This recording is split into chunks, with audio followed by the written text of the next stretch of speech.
That's it. Okay, Take it away. This is quite a difficult one for me of all my lectures, because it was almost impossible to pretend that William was not my husband. I was trying to be very professional and look at the whole thing in art historical terms. So be a bit patient with me. I tend to keep on forgetting things, particularly dates. Let's have the first one. Now, what I'm going to show you now is where William was born and the area in which he was born. Now, I feel particularly pleased with myself about this, because with the help of course, the wonderful Camilla, we went to something called Ancestry.com. Ancestry.com, and we found, in fact, the house in which he was born, and it's the brown one. It's 2431. With the cat in front. With the cat in front of the door there. And that is the house in which he was born in South Philadelphia. Now, this is enormously important for his development as an artist. South Philadelphia is in between two rivers in Philadelphia. And you know that Philadelphia is the oldest city in America. And it has all the class problems that we have in England, perhaps even more so. And so South Philadelphia is entirely full of refugees, people who came from other countries. Now, his particular area was inhabited by the Italians, particularly the South Italians. Now, this is very, very important for him, because all of his life, he was particularly passionate about Italy, and particularly Italian food. He was a very good cook, and we used to have wonderful Italian dinners because of his background. Now, here are the sort of row streets. You can see the house, the row streets of South Philadelphia. Now, these were entirely inhabited by the working class. And by that, I mean people who were longshoremen, who were bakers and all the candlestick makers, the whole lot. His father was a baker, and they were the only German family in an otherwise entirely Italian neighborhood. Next, here is a wonderful photograph that I found about the area in the 1950s. And this is precisely what South Philadelphia looked like. And there's no doubt about it that this was a world apart from the next slide that we're going to see, when he managed to get a scholarship to the oldest art school in America. This is the Pennsylvania Academy of the Fine Arts. And it has the sort of attitude in America like Eton has in England. It is the most prestigious school, completely traditional, based on the figure, entirely full of anatomy, completely looking back towards careful drawing. And he got the scholarship to this, and there was no doubt about it. From that moment, his world changed. Now, you have to realize that suddenly he was confronted by what we must loosely call the elite, people from different backgrounds. For the first time, he saw people who have been used to looking at pictures, used to reading books, and there's this little boy from South Philadelphia, very, very thin, feeling deeply insecure. Now, this is very important for his development. First of all, you have to, in this particular case, we're looking at the work of we're looking at the work of Thomas Akins. Now, Thomas Akins was the most famous of all the teachers of the Pennsylvania school. He was born in 1844 and he died in 1916. Now, why was he so famous, or perhaps I should say infamous? Firstly, he absolutely determined that all training had to come from the figure, in which case he had a male model. And he one day evilly took the loincloth off the male model to talk about his body, and there were female students in the class, for which he was summarily dismissed. This made him as kind of an infamous figure, adored by the students. Now, the picture on the left shows you his swimming hole. And this particular one was 1883, and on the one on the right, the Gross Clinic of 1875. Now that was such a similar critical problem, because he actually showed them cutting the patient and all the blood pouring out and goodness knows what. Of course, he'd been looking at Rembrandt, but this man really was the most important influence on early Bill's work. Okay, next one. Now here we see the young Bill. Now what has happened? In the meantime, there's been the call up, the American call up, and he's had to go into the army for 1 year. He absolutely loathed it, but it gave him the opportunity for the GI Bill, because this was something they gave to all the people who were students. The picture on the right is by his very, very, very fond Walter Stumfig, his teacher. And this is Walter Stumfig's painting of the life class. And you'll notice it's a kind of romantic realism. And Walter Stumfig was going to be the major influence of Bill, apart from Akins. Now you see in Bill's case, he's actually just come out of the army. He's got his GI Bill of Rights. We're talking about 1956, and he's going to come to England. And there he is, standing in his jeans in his mother's sitting room. The family had moved from South Philadelphia to Germantown, and this is a typical picture of him at the time. Okay, next one. Now, I didn't meet him until 1962, and I've put this painting on, this picture on, because, can I have the? Sorry. Because of the connection with Thomas Akins, because the painting on the right is by Mrs. William Akins, and this is 1899. Now look at the color scheme particularly, and the way the paint is applied, and you'll see the connection. And this was painted when I first met him in 1962. Okay, next one. Now we're going slightly back in time, because we're now in 1958, because from 1957 to 59, he came to England, and he was at the Ruskin School of Art. Why the Ruskin School of Art? Because it was the only place that would accept the GI students, with the GI Bill of Rights. And this was in Oxford. Now, very, very luckily, I managed to get in touch with Josephine Hignett, who's on the right. And she actually was a student at the same time as Bill in Oxford.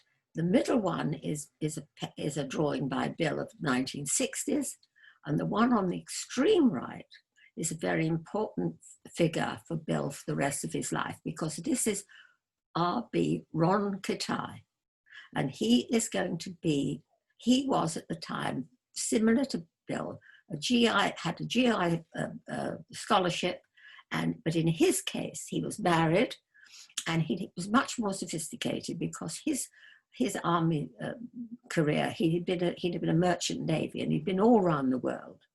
And he became a very, very important figure with the group who were in Oxford at that time. They were all ages. At this moment, he's going to meet most of the people who are going to be important to him for the rest of his life, particularly a man called Harry Deutschmann. Now, Harry Deutschmann was an ex-naval officer, much older than Bill, and took Bill under his wing for a certain thing. And this is one of the most important points of this story, is that the summertime they used to spend in a place in Spain, San Feliu, not very far from Barcelona. Now, why did they do this? Well, it all comes back to Ron Kitai. Ron Kitai found it, and all the rest of them was a cheap, lovely place to spend their summers. And so they spend always their summers in San Feliu. Okay, next to. Now, very important, the most important thing about Jo Hignett at this time is that she married. She married and she moved to Edinburgh, and her husband, she and her husband had a very large house. I used to refer to it almost like as if it were a castle. And 1963, Bill had his first European exhibition at the Edinburgh Festival in the Traverse Gallery in 1963. And what did he show? He showed basically sea pieces. Why specifically sea pieces? Because all the time that he was in Philadelphia, when he came to Europe, which he did twice actually before this, as a student, again under scholarship, it was his passion for the sea, because he came in those funny little boats, those packet boats that carried that carried sort of equipment, and the picture on the left is the story of Alcini. The one on the right shows us another increasing influence. The one on the left is 1961. The one on the right is 1962, and that is called The Sea. What has happened in the meantime? He's seen Japanese prints. Think of Hokusai's wave. Okay, next one. Now, the most important thing that happened in our life at this particular moment was that we moved into a house called Highbury New Park, in Highbury New Park. And this house was a very big old Edwardian house with enormous rooms. It had been split up into rooms for not exactly students, but people just after being students. And so this house had inside it the façonnages on one side of the corridor, and we on the other, and we had 3 rooms each. We shared the kitchen and bathroom. Downstairs were the Kingslands. Now, the important thing about this group is that they'd all met and been ex-Oxford University students. And so we lived in sort of great harmony. They, much more than me, were at the beginning of their careers.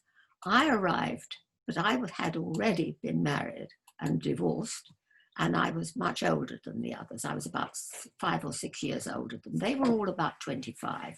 And as I say, they were at the beginning of their careers. Now, a very important thing happened in 1964. And this was the exhibition in the Hayward Gallery, in Whitechapel Gallery of Rauschenberg. Now, I want you to take particular notice on the left-hand photograph, and on the wall of the left hand, and those small pictures along the back of the wall, they are illustrations of Dante's Inferno. And the images on the right-hand side are these images. Now, they're made of silkscreen. They're very small. They're the size of a book. And these are the images that inspired Bill. The rest you can see is the Rauschenberg exhibition caused a great deal of excitement. And when Bill came back to Highbury, quite determined to do his first important series of works. And these are Dante's Inferno. Now, the first one we see is Virgil and Dante. Well, it was Canto 1, Going to Hell. Now look at the decoration on the garments there, and you see the one on the right, and of course it's Japanese prints. We are now looking actually at Ottomara of 1795, and it's the geishas preparing for a festival. And the particular flat pattern, but particularly the decoration, is what Bill was picking up on at this time. And we're talking now about we're talking about 1964. Okay, next one. Now, the important thing about these are the scale. Remember the Rauschenberg tiny pictures. Now, these are 6 feet by 4. What an extraordinary amount of confidence that allowed him to use these very large canvases.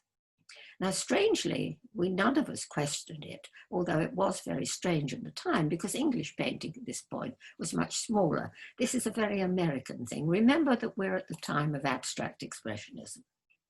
Now, the picture on the left has got these two, the beautiful girls in Highbury New Park. Now, everybody in the house stood in as models, and the two beautiful girls. One was called Jean Kingsland, and the other was called Virginia Fasledge. And there they are. This one is Paola and Francesca, and the one on the right, the picture on the right, is an example of abstract expressionism I put in, which is Clifford Still, and this particular one is Hellfire Rising of 1948-1950. Now, I have to tell you at this point that Bill, all his life, was a figurative painter, and it was just about the worst thing you could be in those particular times because all painting was abstract. Okay, next one.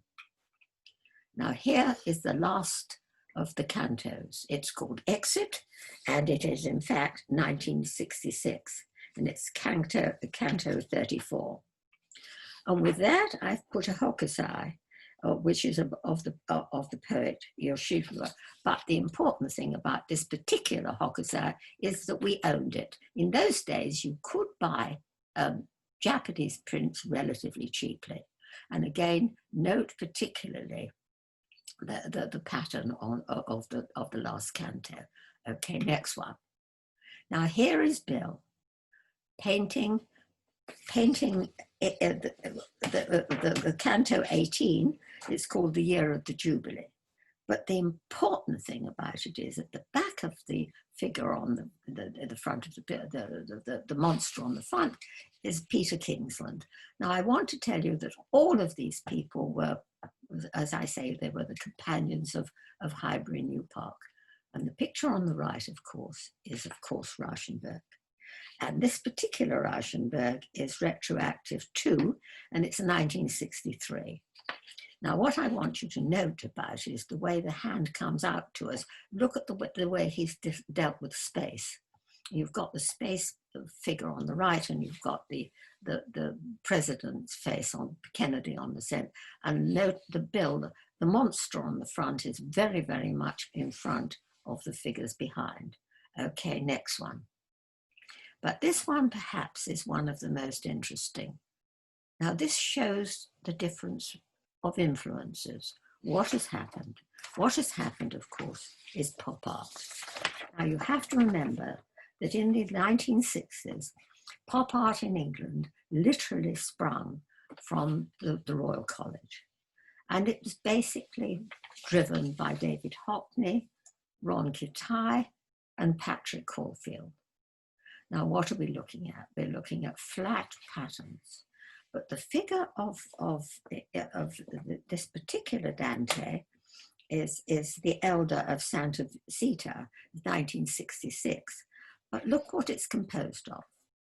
A black figure made up entirely of motor parts with a skull for the head and a dead white body on the shoulders. Now, this is an interesting difference because Bill is becoming very, very interested in American politics. On the right, you've got Patrick Caulfield, this lovely the Patrick Caulfield, which is his copy of a Delacroix of 1827, and it's Greece expiring on the ruins of Missolonghi. But the interesting thing is that Patrick Caulfield at this time, it was in his last year at the Royal College, he'd never seen the picture. He only had a black and white image. And this is his version of a Delacroix painting. And it's this kind of flat, almost poster-like realization, which is what Bill is picking up on. Okay, next to. Now, suddenly, we've left Highbury New Park. We've all gone our various ways. The Fastages have gone to Devon, the Kingslands have gone to Yorkshire, and we have moved into Highgate, and we have bought our first flat, and it was Hornsey Lane in Highgate. And once there, Bill got a job as teaching in a life class. And the first picture we see him here is because he was very, very interested in drawing. And it's the first time he uses the word reflection. And this particular one, we see his obsession with reflection, because this is three figures. And this particular picture is 1966, 67. In the middle, you see William Coldstream. Why have I put William Coldstream? Because always in England, there was a continuing interest in the figure. And he was one of the instigators of the Euston Road School, and became, of course, the most important professor of the Slade. And the major picture there is a standing nude of 1935. His favorite student on the right is Ewan Uglow. And he actually, he also taught at the Slade School, and he was a pupil of Coldstream's, and this particular one was 1960. Okay, next one. Now, this is perhaps one of the strangest ones. This is a companion of me. I was working at that time in industry. I was working for the electricity board, and this man was one of my companion, an associate. And strangely, the picture is called The Green Chair, and what it's really talking about is solitude and a kind of anxiety. So beside it, I've put the Edward Hopper, the famous Edward Hopper of 1930, which is early Sunday morning. And this one is of course New York. Now, why am I suddenly talking about New York? Well, suddenly in 1965, he had an opportunity to have an exhibition in New York at the Nordness Gallery. And so with great excitement, we went, for me, the first time to America in 1965. Very, very sadly, he had no criticism at all. There was no reference to him, and it was a total failure. But it was his re-meeting, really, with this kind of solitude that is going to be with him for the whole of his life. Okay, the distinction between America and England. And this brings about, when we come back to England, one of his most nostalgic pictures. Nostalgic because it's a jazz club. It's a jazz club he used to go to in Philadelphia as a young man. And it is without question, it's one of the most interesting. It's called Don't Try to Clark Street Me. And the photo on the right is Max Roach, because Bill all his life wished to have been a drummer. And this is a kind of longing and nostalgia. There's a very funny story about this. When he was a very, very poor student, looking very thin and uncomfortable, he went to the jazz club, and at that time, Nina Simone was performing, and she saw this young student, and she bought him a dinner, and he was terribly proud of this and used to talk about it forever. Okay, next one. Now we have the beginnings of the important American pop art, and of course this is Andy Warhol. This is Campbell Soup, 1962. Andy Warhol was born in 28 and he was going to die in 87. But what is important about that one, look at the way that the tin of tomato soup is sort of floating in distance, and look at Bill's response to this, which is the telephone of 1969. Okay, next one. Now this is possibly the most important of all of his portraits. Why? Well, the most important reason is that it is mature, his mature style. We were in Highgate. Upstairs living was Chris Adam Smith and his wife, Mary, and his rabbit. It was the house rabbit, and the house rabbit was called John Silver. Now, why is this picture so important? It is the first time Bill is trying, when he does a painting of a friend, he's talking about their life and their times. At this particular moment, the marriage was in trouble, and you can see it from that painting. Now, not surprisingly, I've put on the David Hockney one, which is of course Mr. and Mrs. Clark and Percy, and that's 1970. And Bill's picture of Staghorn Fern is 1972. And what we now know is that it was Celia Birtworth, who was a great friend of Hockney. Both of them were great friends, and their marriage by this time was splitting up. And so the atmosphere is much the same. Okay, next. The dynamics are the same. Now, this particular picture is a very, very important one for our life. Whilst in 1963, looking back to that Edinburgh Festival, it was the same year as a big photographic exhibition of the Cuban Revolution. And in this great house in which we were all staying was a great group of mostly intellectual, Cuban intellectuals who were there for the exhibition. The most important one among them, as far as we were concerned, was a man called Juan Acocha.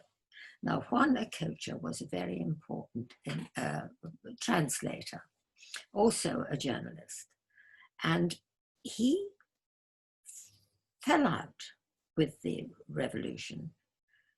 I forget quite why, and he decided to leave he was working for the government, and he found himself in France quite stateless and homeless. And finally, he managed to get a French passport. And this painting was Bill's painting of that event. If you notice, Juan is sitting on a chair with his body completely covered in kind of, with Cubist pictures, because we think about, of course, Cubism started in France. And on the right, the chair with the raincoat, talking about his insecurity, because as he once told me later on, never, the awful feeling of being completely stateless. It meant that he could not travel at all. Finally, when he got a French passport, he became a very important interpreter for the United Nations. He was a very, very bright man. Through him, we met Cabrera Infanta. Now, this doesn't mean too much to us, but at the time, he was a very important Cuban writer. He was a screenwriter, and he wrote a book that became very popular. It was considered so important that it was compared to Joyce's Ulysses, and it was called Three Trapped Tigers. And this was a commission because of his association with Juan for Bill. And this is a picture of Cabrera Infante, his actress wife, who was called Miriam Gomez, and their cat Offenbach in the center, with the background of the tiger skin. It is one of an important picture, and it was called the same name as the book, Three Trapped Tigers, and it's 1971. Juan's is 1969. The next one is again a painting of friends. This time the three friends. It was called Triptych, and here we have Frank, Lee, and Paul. with the brown combines them completely as a group. Frank is standing in front of one of his own paintings. Lee is sitting down with, he was originally an actor, but now an antique dealer, and behind him a bronze head of a young man. On the right is Paul, also now working for the antique thing, but they're all together as a group. And he is a bit of a dandy. He is enchanted with his new Mac, which is a Burberry, and he's standing in front of a female figure and holding the teapot. This particular picture is talking about their life together. All the dynamic is of their relationship. I've put it together, of course, with again another David Hockney, this time very important one, which of course Christopher Isherwood and Don Baccardi of 1968, which is about their companionship too. And so you get the connection of the two of them. Okay, next one. Now suddenly Bill had a bit of luck, and probably because of, by now, Kitai's success, because the Marlborough had taken him up and he was by now a very successful artist. They picked up William in 1969, and he got his first Marlborough exhibition. And this is the cover of the magazine for it. And of course, it's one of the girls. I think it's Ginny Fastnage, who is the harpy on this particular one.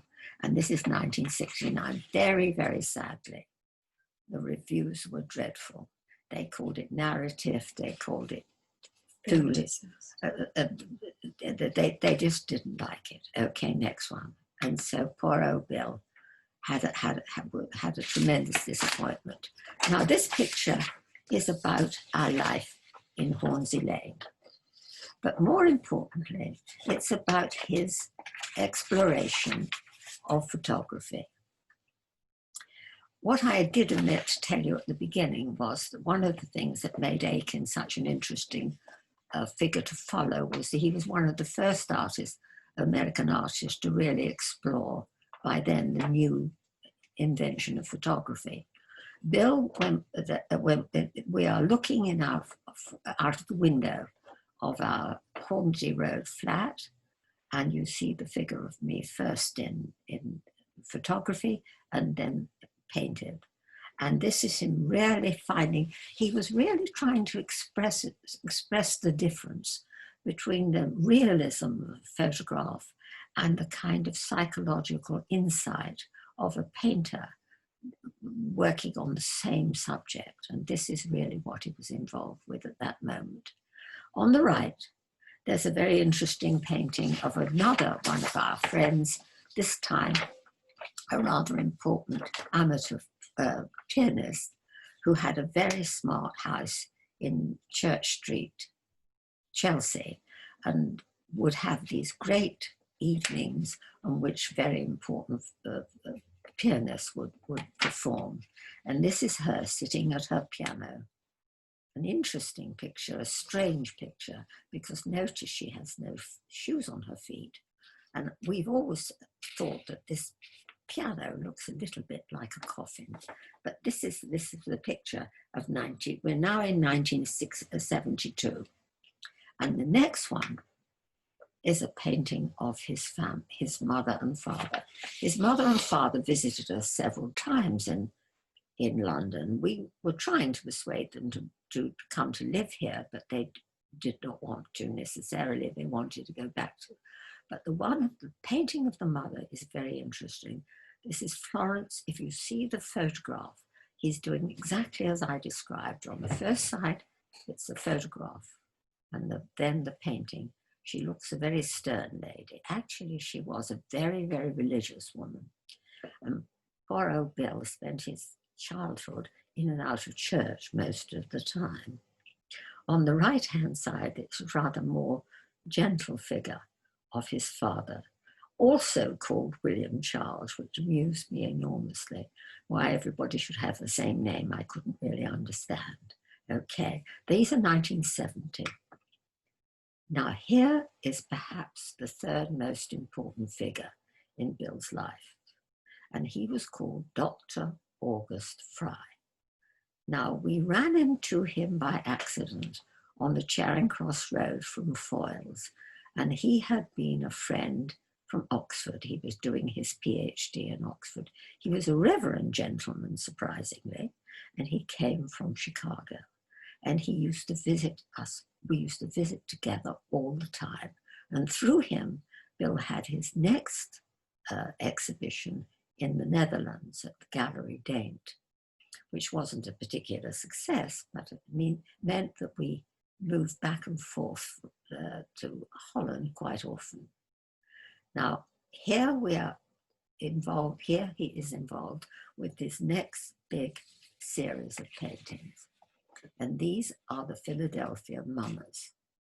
Now, why the mummers? Now, remember the time.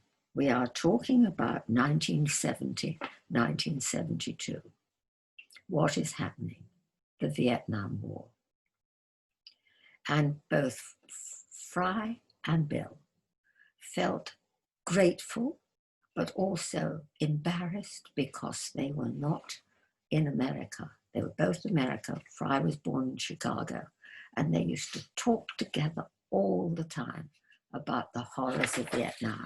And I've got now a quotation from a letter that he wrote to me about the situation when he's talking about his decision to make these paintings of the parade, New Year's parade, the Mummers Parade in Philadelphia. And he says, "The parade is becoming a vehicle for expressing my anxiety over the difficulties that the news media presents us with unrelenting stream, the threats of the Holocaust, famine, pestilence, and the Vietnam War. All are entering the parade. I find these problems fit comfortably into the crowded, whirling, diving dance performed at the beginning of each year." And later on, in the same letter, he talks about the specific paintings. And the one on the right is called Liberty Crown. And this expresses his disgust of the violence of the police. And it's indicated by the truncheon. But it's best expressed later on in a very large painting, which we will see, called Old Glory. In this, he says in the letter, the latest canvas shows the mummers in patriotic costume, dancing unaware of the four horsemen behind them of the apocalypse. These are the men, unskilled, mainly dock workers, who will fight and die in the Vietnam War. And these pictures are the most political in which Bill is going to do with the whole of his life. And he's talking about its unfairness. Now, to go back to the description of the mummers, this was a completely working class experience, entirely coming from South Philadelphia. Once a year on New Year's Day, all of these longshoremen and the workers would dress up in these extraordinary costumes and march up Broad Street to the center of Philadelphia, the main avenue, the main avenue, and the City Hall. And the picture on the left, you see they've arrived at City Hall, and the three men in the front are directly related to Bill's experience of the Piero della Francesca, that extraordinary period which we had seen in Arezzo. And there is no doubt about it that this particular one, which is about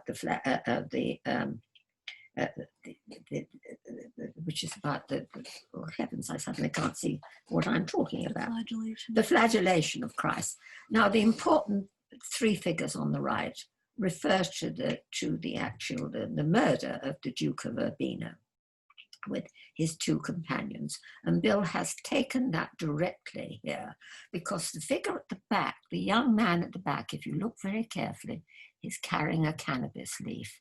Now, this, of course, was against the law. And here are the whirling dancers on the left. Okay, this is called, this is New Year's Day. This is the New Year's Day. This is 1970, 1972. Okay, next one. And here we have another one.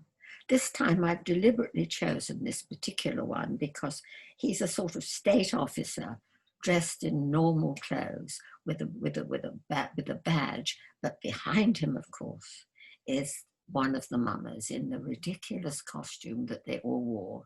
These kind of long woolen women's trousers and the golden slippers, which were overshoes painted gold, with these incredible costumes. You have to understand that these people, every year, they spent making these costumes, preparing the land, preparing the music for this one day when they took over Philadelphia.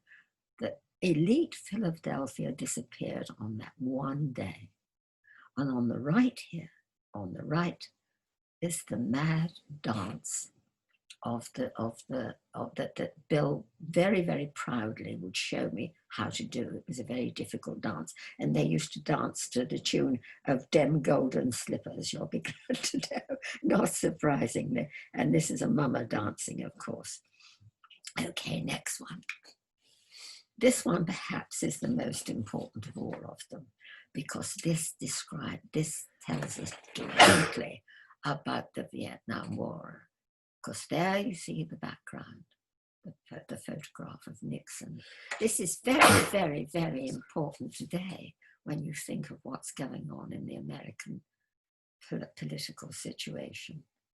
In the front here, right in front, dancing madly with the bald head showing, is a self-portrait, Bill doing the famous dance, which he used to tell us all the time and show us it. And there he is. And this particular one is the Dance of Death. Now on the right, I've got a photograph here of the real thing, the Mummers Parade of about the 1960s. Okay, next one. Here is Old Glory. Here is the one that he was talking about. And you see the men, the working men who will fight and die. Now, this is an enormous picture. This is 8 feet by 4. And this was the final one. Now, something important happened at this moment. He was given a job as an artist in residence to Amos College in America.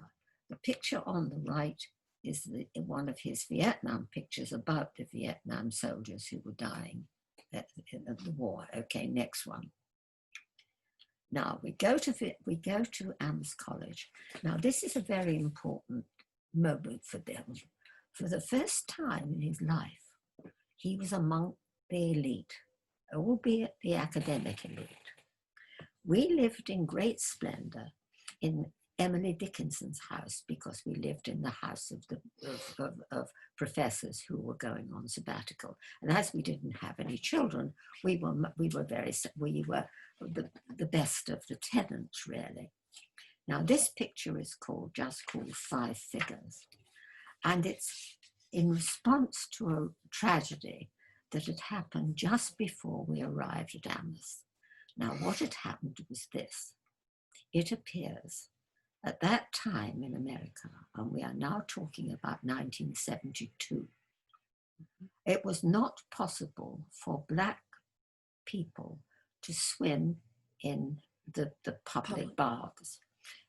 So therefore, Black people on the whole could not swim. Now this particular student was brilliant, and he'd passed all the exams, and he was at Amos College. And as I already said, Amos College was a very, very high elite place. And he was ashamed to admit that he couldn't swim. But one of the things he had to do was to swim in the Olympic pond, in the Olympic pool, to do, as an exam, one of the exams. He is swimming in the pool. He doesn't tell the attendant that he can't swim, and he drowns. And over the top of him, the white boys are swimming. Now this picture shows one of the boys holding him. Note the reference. I've put the Caravaggio, the Descent of Christ. Look at the figure looking at us reprovingly, and look at the boy who is holding the black boy. This is perhaps one, I think, of one of his most important paintings. This he painted at Amherst, and it is now in the Mead Gallery in Amherst College. Okay, next one. When he came back, he had a job. He was much more confident. Suddenly he had got in confidence. He was happier because he'd had a very successful time in America, and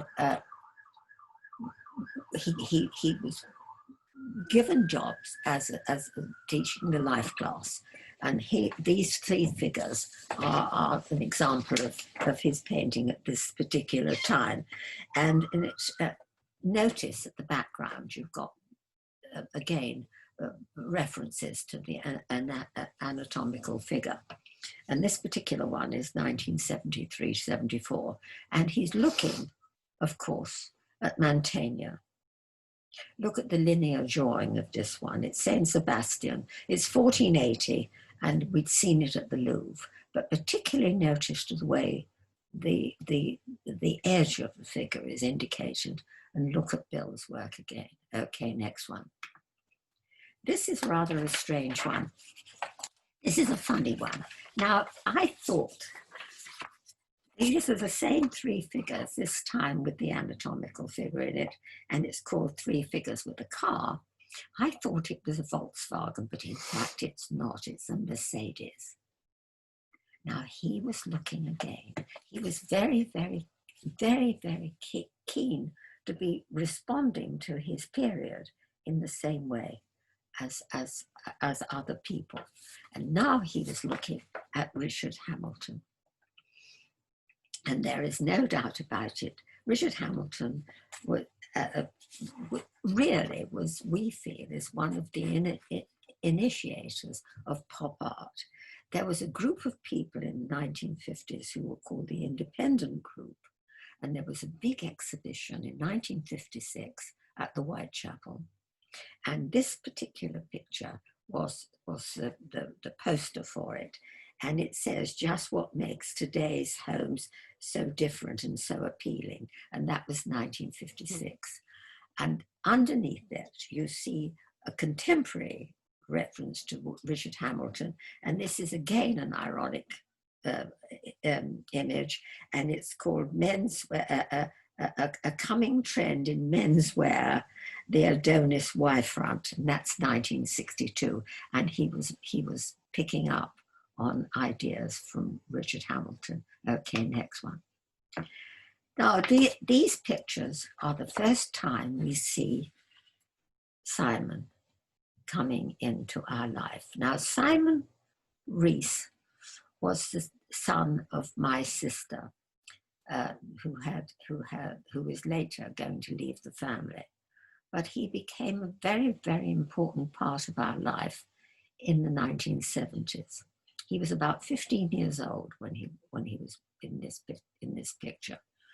Now, what happened was that poor Bill still didn't have a studio in our house, our flat in Highgate.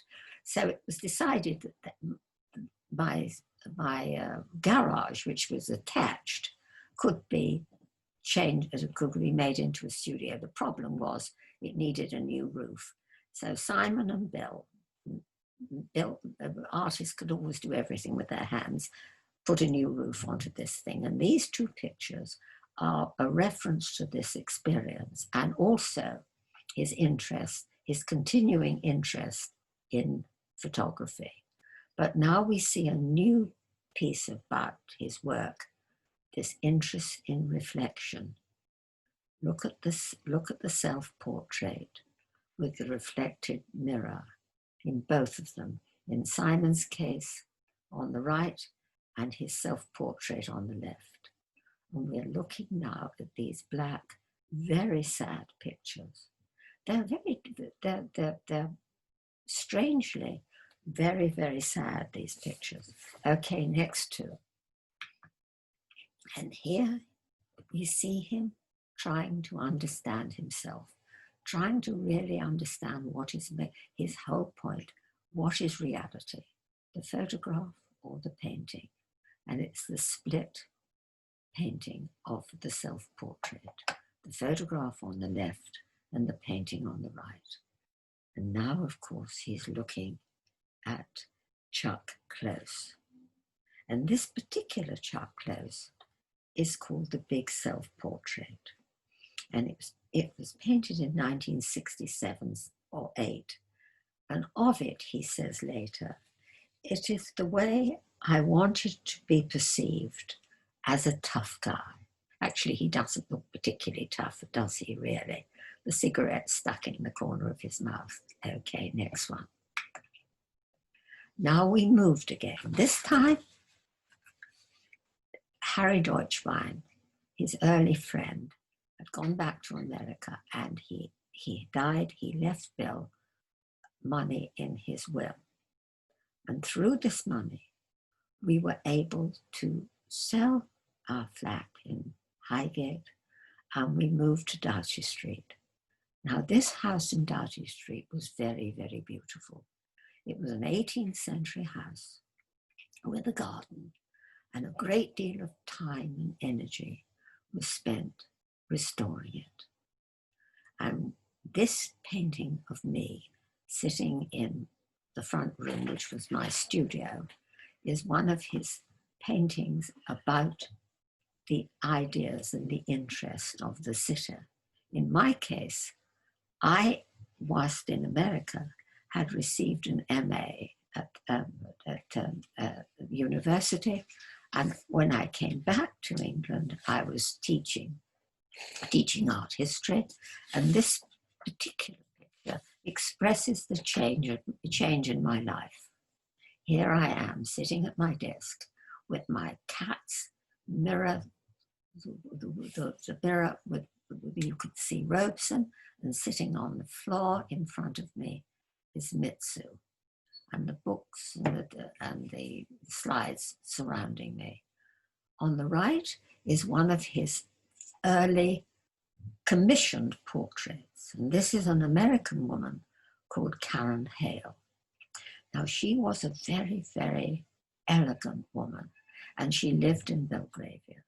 And this picture, to me, always makes me think of Manet, but it expresses very clearly the kind of elegance in his life. Now, I want to express that the experience in America had been very interesting for Bill. He'd come back with much more confidence.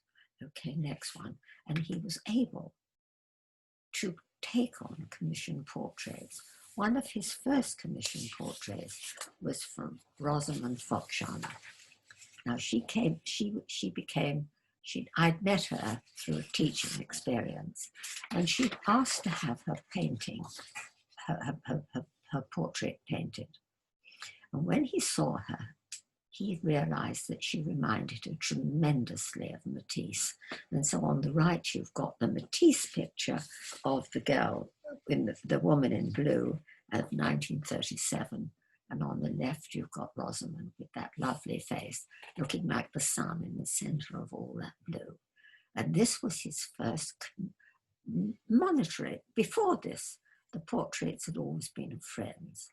And this is the first commissioned portrait. Okay, next one. On the left is perhaps one of the most important. And these all took place in Doughty Street. And this is Christopher Boykos. Now, Chris Boykos had originally been one of my students, but he'd gone on to do an MA at the Courtauld, and he just finished just finished his experience. And this particular portrait was done of Bill with the reflection, again, the reflection in the mirror of himself painting Christopher. Now, I can't tell you how important Christopher went on to become Bill's dealer. And any reputation that Bill may have, Christopher is responsible for. In the middle, it's a friend, a young, interesting young woman who was collecting modern art. And this is Penny Mather. Penny Mather sitting with her little dog underneath her. And there's no doubt about it that Bill at that time had been looking at the work of Kitai, because Kitai by now is a very famous artist. And the pictures on the right are both Kitai. One is called The Orientalist, and this is 1976, and the other one is the Hispaniast of 1977-78. And the scale and size of the pictures are similar. Okay, next one. Next one is one of his most successful portraits. Now, these were painted in a different way. At this moment, we will be talking about in the moment, he had been painting the mural, and he changed his paint quality. There's this kind of, he's put some substance in it. It makes a sort of texture, and it's a dull texture. And this is Robin Cheswick's. Now, he again is expressing her interest and her life. She's sitting in the center of all of these objects. She is actually working for the BADA, and she is herself involved in the antique collection. Sitting underneath that lamp, she looks a little bit like an icon. On each side of her are her cats, and one is called Casper and the other one is called Chloe. And this is a description of her and her life. Of course, again, the reference is Matisse. And this is the girl in the mauve jacket with the anemones of 1937. Okay, next one. Now we come to one of his most successful pictures, and this was for the liberal Jewish synagogue. The commission was given to the rabbi I knew, who was an absolutely charming friend called David Goldberg. And this particular mural is about the seasons. And I urge you to go and see it if you can. It's at the St. John's Wood Synagogue, and it is incredibly beautiful. Fascinatingly enough, he did not first know how to deal with the costumes. He didn't particularly want it to look old-fashioned. And so he went to Vogue, and all the ladies are wearing the very smartest in hippie costume, really, of the 1980s. And this is the next one, if you like. Again, he's looking at Piero. This time, the Arezzo, the legend of the True Cross. And on this one, of course, the Queen of Sheba is meeting Solomon. And on the left, you see a detail of Bill's mural. It is really very beautiful. And I've seen it recently, and it doesn't date. Okay, next one. This one is for another mural for the Royal Free Hospital, which had transferred to Hampstead. Originally, it had been in the City Road, and Bill was asked to really paint a picture of the history of the hospital. So behind him is the original hospital and all of the buildings which are now in the City Road, in the front of all the people, including Queen Victoria, and of course the usual cat, Bill's usual cat, right in the center. Okay, next one. Now here we've moved again. We've sold Doughty Street, and I've recently heard from my nephew, who reminds me I've forgotten this, of course. Why did we sell Doughty Street? Well, I've always said it was because he was worried about the price of a roof problem. In fact, Simon reminds me that the prices of houses went up fantastically, and we could get a great deal of money for selling Doughty Street. And for the very first time, Bill had a bit of money in his pocket, and he felt splendid. So rather sadly, he sold Doughty Street, and briefly we moved to the East End, because at that time all the artists were supposed to be moving there. And we bought a rundown warehouse in Hoxton Square, totally dreadful, and we were burgled. My car was burgled and broken into about 3 times. But these pictures talk about our brief moment in Hoxton Square. The one on the left, she is now a professor of art history. This is Ginny Button, and behind her are all the evidence of her research. She was actually talking about young British artists. But right behind her, of course, there's the Matisse, that they had the interest, they had Matisse in common. And at the top left-hand corner, there's actually the facade of a David Bowie. David Bowie she was very fond of there. The one on the right is a young student sitting in Bill's studio in Hoxton Square.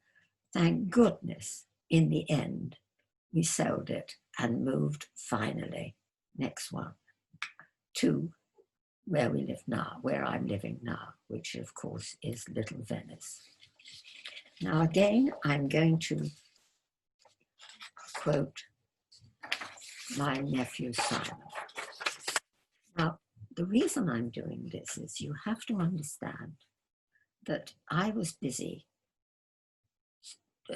teaching, making money as usual, making a living, and Simon was the young person who was helping Bill always when Bill was renewing the houses in which we lived. When we came to look at this one, which actually had been owned by a dear friend, June Carroll's husband.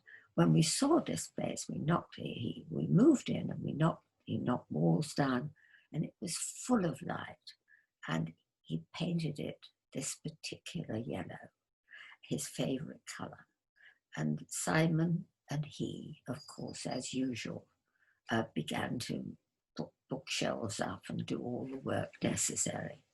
Now, Simon tells me that we are now talking about 1989. Now, the date is very important because Simon assures me that by this time, Bill was beginning to feel there was something slightly wrong with him. He was forgetting things. And Simon and he, when putting up these bookshelves, Simon was saying he was doing really rather strange things. Now look at this picture. This picture is myself and Robin sitting at our table. Out of the window, we can see the ducks and the illustration, the canal. Then the canal, because of course the flat is on the canal. And Bill is there but not there, because over the chair is his coat. On the front of the table, almost tilting into our space, are his beloved lilies. Now, Bill was a tremendously good gardener, and the indoor plants were always there. The top right-hand corner, I wish you to look at the time, because again, it's Gitai. This time it's the refugees. This particular picture of the refugees was painted in 1983. And remember, we're talking about 1989. Underneath it, you see it, the Matisse, the Pink Studio of 1911. But I want you particularly to notice the color, the change in Bill's color from the one on the. What I didn't mention, that we are now talking about his memories, because on the floor is his mother's carpet, dining room carpet. His mother had died in 1970, and and a lot of her furniture we inherited. Okay, next one. And the Matisse. And the Matisse on the right, below Matisse, it is 1911, of course, and it's the pattern that I want you to look at. Okay, next one. Now, this is night. Now, again, I quote Simon. sees these pictures as Bill's desperate longing to make himself a space, because Simon believed that these are all about his fear of approaching death. Now, this is called Night, and his wonderful amaryllis plants in the front, and his lovely goldfish bowl, which is reflected in the ceiling. The outside is black, and there's the tree that doesn't have any leaves on it. And the reflection, always the reflection of the rest of the room on the left of the house. Now, sitting around the table, by now, Virginia has finished her PhD, and she is in charge of the conversation. She's on the left, I'm in the center, and on the right, there's my dear friend, June Carroll, and everything is tilted about. I have put this with one of the most lovely Brachs, the Studio with the Skull of 1937. I think it's 1937. 1938, actually. Thank you. Next one. Now, this is a very important one for us, because this one describes quite deliberately his method. I want to again emphasize he was very classically educated. All of his paintings were enormously thought about beforehand. Photographs, every bit of it was planned.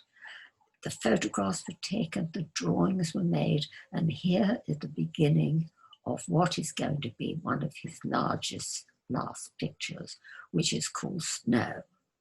Now, this picture is all about his life at the time. Let's have the next one. Here is Snow. Now, this is both the front of the room and the back of the room. And he, again, we are seeing a self-portrait, but this time he is separated from the group round the table, the lively conversation which is taking place by Christopher's friend, one of my students, Robin, and myself. And suddenly at the top, we are shown the mezzanine. Now, why are we shown the mezzanine? For one very, very good reason. Poor love, he'd lost his studio again. I had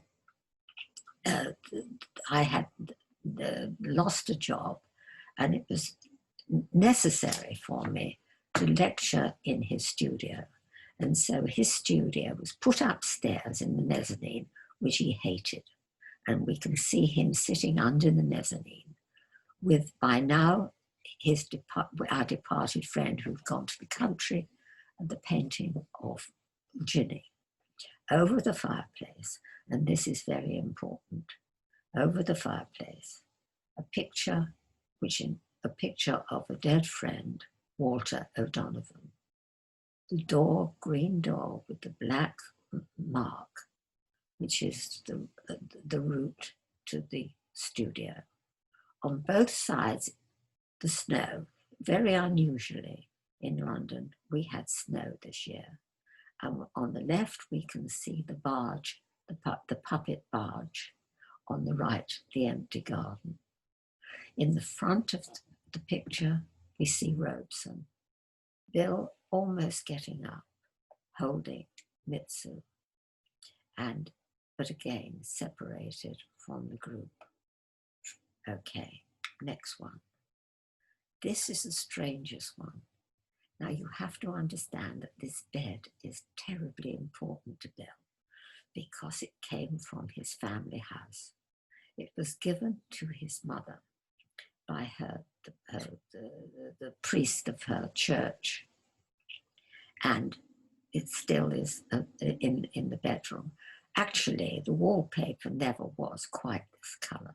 He does this very strange picture. Now, again, I quote Simon. Simon sees this as his picture about his departing life. In other words, the the reflection, the self-reflection in the window, in the mirror of the wardrobe, is him going, has gone. Here he knows he's going. And the door, the black, again describes this. I am sitting, reading my book as usual, with Mitsu in front of me, and of course, in his case, his alter ego, Robeson. Okay, next one. Now, very unusually, I'm going to show you the only time he ever did any graphic work, and he did in the 1980s this series of Wilfred Owens poems about the First World War. And with them, I've put Otto Dix's pictures of the soldiers of the First World War. That is an etching. In Bill's case, it's a lithograph. Okay, next one. Now, this is perhaps one of the most tragic of his. It's the last large painting. Eventually, what had happened, he'd hated this mezzanine studio so much that dear friends, the Goubets, Edith and Robert Goubet, gave him a studio next door to Edith's in Old Street, and he would go to his studio.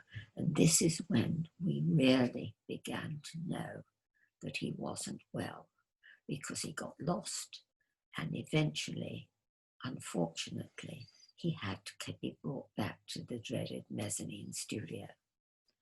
But this last painting is describing his fear and desperation, and it's blue skies.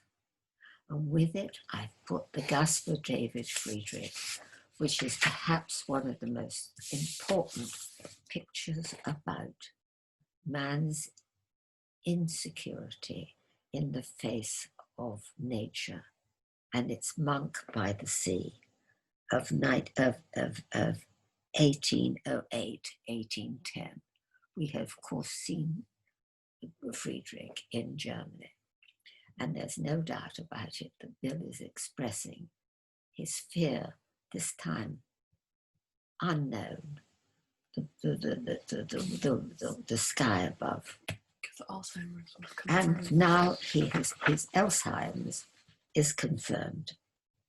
We go to the neurological hospital in Queen Square, and Dr. Rosser is confirming the fact that he's got Alzheimer's.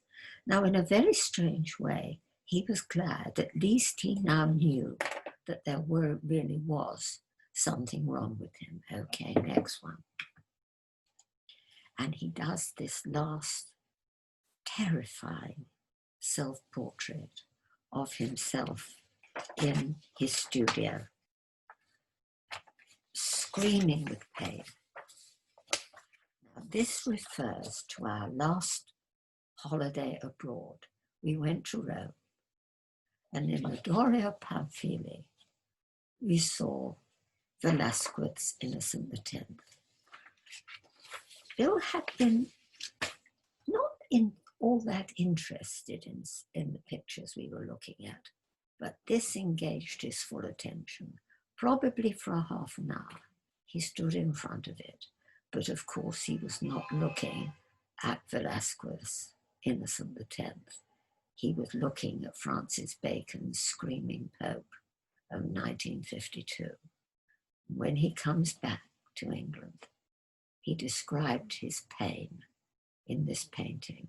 Again, this belonged to Juan. Juan has a great collection, or did have a great collection of Bill's work. Okay, next one. Now here we see these extraordinary self-portraits. Now these took place because he was given a drug called Aricept, and this necessitated him going to Queen Square regularly to see the results of this drug one way or another. Issuing this was a marvelous nurse called Ron Isaacs. And he took an interest in Bill because Bill was always drawing, whilst waiting to be attended to. And he began to draw, of course, himself, because he was trying to find out what on earth was happening to him. And he showed these to Ron Isaacs, who encouraged him and said that they would be useful in describing what was happening to people who had lost their brain, lost their memory. And the first one is the self-portrait in red. The middle one is the charcoal. And with it, I've put an Otto Dix late self-portrait. Why have I done this? Well, I showed you his normal proceeds for making a painting. Now, these were entirely different. They were made incredibly quickly. They were looking in the mirror and working as fast as he could, trying to describe both his anguish and his misunderstanding of whatever was happening to him. Urgency. The urgency of them is very important. Okay, next one. This is a very sad one. This is sad self-portrait. We're talking about 96, 97. And this is the last painting he'll ever do of me. And of course, I didn't sit for it, but I did have a shirt which had brown stripes on it. Okay, next one. This one is one of the most painful. And this is self-portrait green. And with this one, I've put a George Gross. Again, it's about memory. In George Gross's case, it was his self-exile to America at the beginning of the Hitler domination of Germany.